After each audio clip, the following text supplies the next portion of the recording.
Hello, everybody, and thank you for tuning in to the Liberty Report.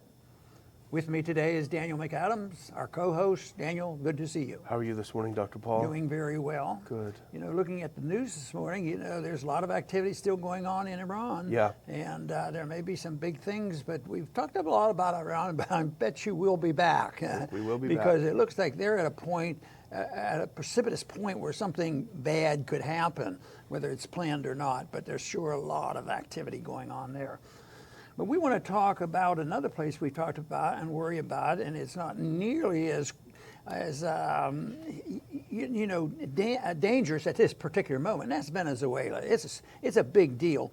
But right now it's been relatively calm. But we want to talk about what the local efforts have done to try to resolve this problem, and our participation, unfortunately, in a negative way, because the Maduro people and the Guaido people, and they excluded the United States, had some talks. But no, the Maduro people weren't invited, but the factions got together, and it seemed like they were making some decent progress. Guess what happened? A coup came, an attempted coup, and all of a sudden there was a distraction. So I don't think that was long-term planning. I think they had it short-term. They changed their plan. We have to stop that. They're liable to come up with a peace treaty, and where will we be? And no coup and no change in government. So they quickly made that coup attempt. Which one good thing has come out of that has been that Trump's pretty annoyed with the advice. They said this was just a couple days and we could take care of people, take care of the government in Venezuela. It didn't happen that way, but he's making the mistakes of so many other presidents have made, and I consider that rather sad. But right now, they're still making another attempt, and this is not exactly excluding the United States and also excluding Maduro, but they've gone to Norway. And they're going to have some talks, and they've agreed to host these talks, not joint, but at least discussion. And I think that's encouraging. That's a lot better than sending more troops down there. But not only did they attempt the coup, which was a failure, and change things a bit, it also energized our government even more so. After the coup, they needed to do more, and they did whatever they could do to stop this. And now, of course, the sanctions are just horrendous. They really. I think we should never call it sanctions. We should call it blockade. Yeah. Punitive blockades and a commitment of war. This is a war tactic to close off borders like this. But I see it as just intimidation, because the reports do identify that the people who suffer the most are young people, poor people, sick people, children, and that is what's happening, and it's continuing. It's continuing now. They're going to not even allow the few airplanes that we're getting in and out. We're going to blockade that as well. Very bad policy on our part. Yeah, and you don't have to love the style of government they have there to realize that we're contributing not to helping them, but to hurting the people. Interesting that these talks are opening in Norway. The representatives of the government and the opposition are traveling to Norway, and you got to wonder why. Well, it's because the U.S., because of its aggressive foreign policy, has ironically been rendered irrelevant. Isolationist. Nobody wants to have the U.S. as a broker because it's not an honest broker. They have to fly off to places like Norway, Switzerland, or wherever because of the way the U.S. behaves. Do what we say or else. So I think that's really quite interesting. And I think there's been hints, and we've talked about it all the time, because that is good. That is the rejection in a positive way, because we don't see any benefits for us to be over there. This whole idea that we're promoting freedom, democracy, and the Constitution. Not only have we done that to our people, say, well, we have to go to Iraq to protect our Constitution and our freedoms, but here they're using this for Guaido. He's a constitutionalist. He's going in there to save the Constitution, and it reminds me of Samuel Johnson's that the last refuge of a scoundrel is politics. Patriotism. Patriotism. Yeah. Well, this is a form of patriotism. Yeah. Say, it's not working, but we better be constitutionalists and freedom and democracy. It's all a bunch of lies. But I think if the people would be just left alone, it's just too bad that they did have a government that was not going in the right direction. But if you were looking to root out all the bad governments, here I was, sort of taken about the fact that the last airplane they closed down was a private airplane owned by a private company, which was flying in and out of Miami carrying medicines. So we closed them down too. So it's not good. I would think that'd be very bad PR for the United States, and it is almost every place except here. Nobody's worried about it and think, well, why are we doing this? Except our viewers, they're up to date on what's happening. You think that Americans interested in closing down bad things and bad government would be more interested in doing things closer to home, because it actually affects us. Yeah. But so on these talks, an envoy from Maduro confirmed that he's going to talk to the Democratic opposition, but the Maduro side said, we're not going to talk to U.S. puppets. So that is interesting, actually, because thinking about this, and I think that Guaido's overt reliance, his overt partnership with the U.S. in a military and a political sense to get their backing, may have actually sealed his fate as the opposition leader. I think that history has passed Guaido by because he was so obviously a puppet of Washington. So there may be something emerging where there is an opposition and government talk, and he just finds himself sidelined. He and Lopez, his collaborator, who ran off to the Spanish embassy as soon as he could, got released from jail. They have been known for years of being the violent street thug opposition.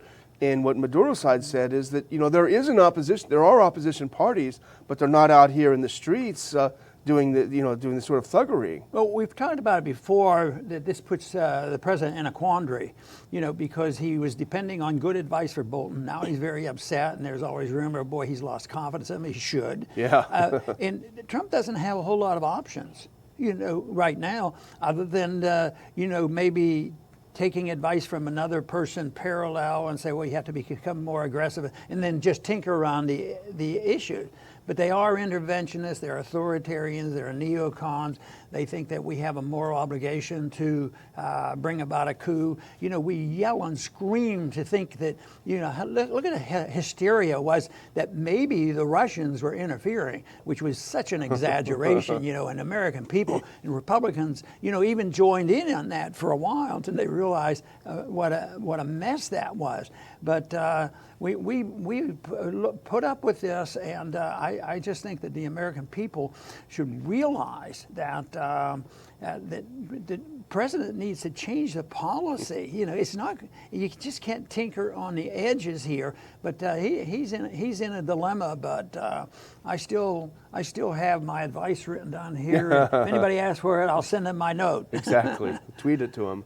Reportedly, Trump is frustrated by the false promises of the neocons on Venezuela, so hopefully that's true. What's interesting in Venezuela is after this attempted coup and after the whole uprising of the opposition, I think a truly authoritarian or totalitarian government would have jumped on that as an excuse to wipe out all opposition. Mass arrests, mass incarceration. Yeah. But they didn't do that, which I think is interesting. It's not a defense of Maduro, but it's an interesting phenomenon.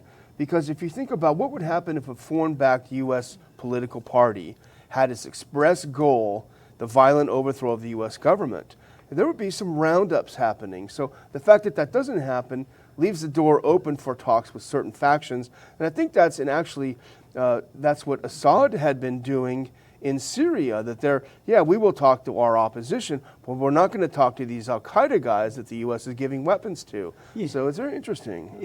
I found it fascinating that when on the last days of Saddam Hussein, when they were trying to get the people to rebel against him, he was passing out his rifles for him. He wasn't afraid to have them. It wasn't the people that he feared. It was our government and our bombs and our military, and obviously it was right to be feared. So it's something that right now we don't see that this is not the UN having these peace treaties, but the one other sort of a contradiction is that they claim that Guaido has 50 countries supporting 50 him. countries. 50 countries. But, isn't it interesting that when Guaido appoints an ambassador, which he claims that all of them are in, nobody accepts him. Yeah. So that support from those 50 countries, that is just American pressure. You do this, or don't mess with us. You just toe the line. We need to say that the whole South America is for us, except two bad guys. Yeah, and it hasn't changed. They haven't increased. The momentum is totally gone.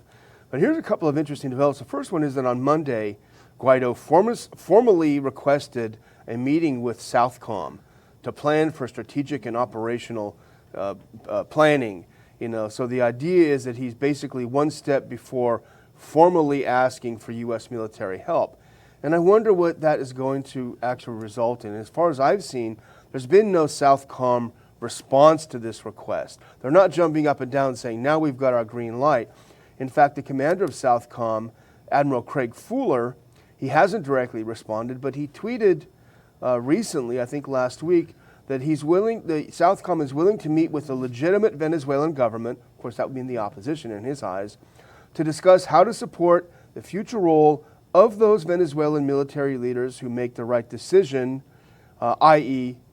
defect to the other side. So basically, I'm reading that as saying, hey, Guaido, if you can actually get some military to come on your side, well, talk to them. But right now, you don't have anybody. And I just wonder whether they might use this as a point that we have made that having to do with Syria. We say, well, Russia has a more legitimate concern. They have a base there, and they've been invited by the official government to come in differently than what the rest of the countries are doing, especially us, to march in and do the bombing and participating in the war. So this, I wonder if they're thinking that if they're inviting, if they're still claiming they're the government, and then they're talking about military help, that our government might use, even though sometimes they don't care about justifying saying, no, that's the official government, and they have invited us in as an ally, and try to justify it. It's a big stretch, but it's the kind of thing they might try. But it's pure speculation. But it seems to me, if any of these reports are true, that Trump is frustrated that things weren't a cakewalk like he was promised, that if they came to him and said that, hopefully once bitten, twice shy, he's going to say, no, listen, guys, I went with you once on this. So, yeah. The other thing, finally, that we wanted to talk about a little bit is that the Department of Homeland Security, keeping us safe, they announced that all air traffic between the U.S. and Venezuela is suspended. And you referenced that earlier on in your comments because of, quote, ongoing political instability and increased tensions. So no flights, U.S. flights, can go to Venezuela anymore. I was kind of wondering, does that mean the CIA flights with the weapons too, or is that exempt? But then I'm thinking, is that really about safety? Are they really concerned about our safety, or is it really politics? And you think about it, it's going to make it harder for them to get medical supplies. Even though we claim we're not blockading the medical supplies, they can't arrive by plane. That's going to make it harder. They're going to have to be shipped. It's going to isolate and punish the population more. As you point out, there's a private airline between Miami and Caracas that was flying every day. That's going to be gone. So to me, it looks more like politics and punishment rather than safety. I guess you didn't see that exception about the black helicopters. Yeah, the black helicopters. They're still going in and out, and I think they're getting a little support in Colombia. Yeah. We bought that country a while ago.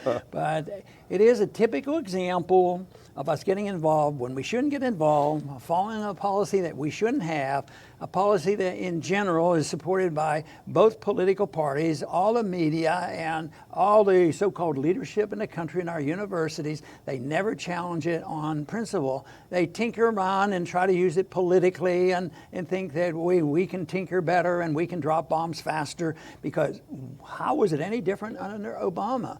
In some ways, Trump's language was actually pretty good. Yeah. But it's still, they're locked in on this. They're locked in on intervention, and they see it quite differently than we do. Yes, when we see other countries, invading and doing great harm, we criticize it.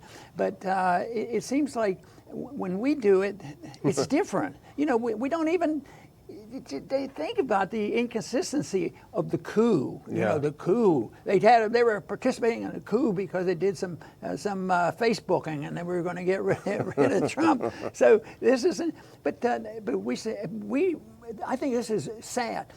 We can sort of brag about it. I mean, we participated in the coup. We were encouraging them, and we support them. And you know, Yeah. it's a coup. Oh, you know, but they're going to have a good constitution if we can only get there.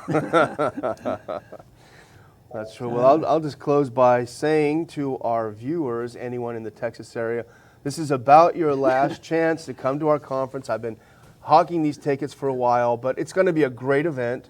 Winning the war on drugs, great drug war conference, great speakers. You saw John Beza earlier this week talking about his experience. He'll be there speaking. We added a table. We've got literally about 5 tickets left. We'd like to keep that available and have some people show up. So if you want to snatch one of those 5 golden tickets to come see Ron Paul and a great group of speakers this Saturday, May 18th, Houston, Texas. If you want to do that, ronpaulinstitute.org/conference. Snap those tickets up, and we'll see you on Saturday. Very good.